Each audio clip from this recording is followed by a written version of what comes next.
So let's take a look at the pound dollar for our August 20th session coming into it.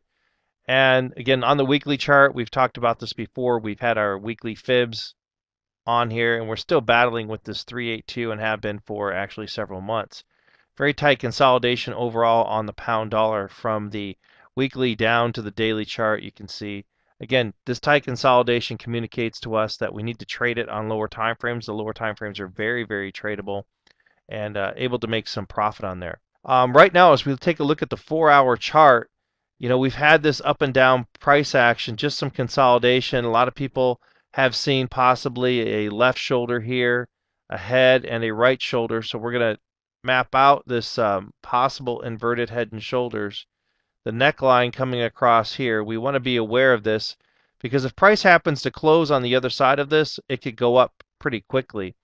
Even though right now it's looking like the price wants to continue to the downside, based on we're still neutral to bearish. We've had, again, a downward move on a 4-hour chart. We're having some consolidation upward and downward. The MACD is in a neutral position, so it's basically telling us no trend. So we're looking for a trend to develop.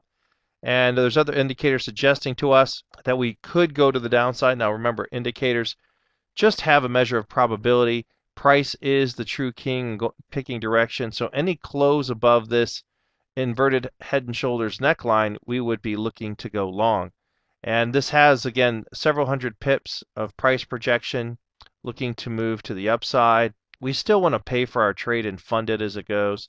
But this is showing us here that we have about 330 some pips if we break this possibly to the upside. So let's take it down to the 1 hour. And the 1 hour, again, it's telling us pretty much the same thing. The trend is slightly bullish to the upside, but no real commitment. There's the choppiness we've had for the last couple hours. And again, there's that neckline from that inverted head and shoulders from the 4 hour. And as we get in here to the 30-minute, very, very similar thing, slightly bullish due to the MACD. Indicators suggesting to us that we look to have reason to go up. And again, a close above this level right here is going to give us a reason to go high, go long, I should say. And I would be looking for a close above here, maybe on the 30-minute chart.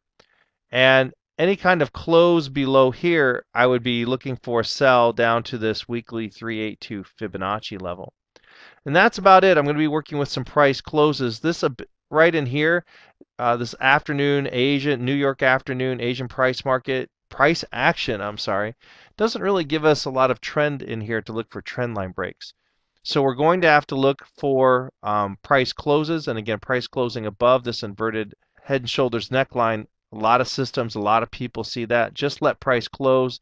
Do not get caught in a spike above and then spike close back down and going the other way. Let it close above it on a significant time frame, 30 minutes or higher. And that'll do it for the pound dollar.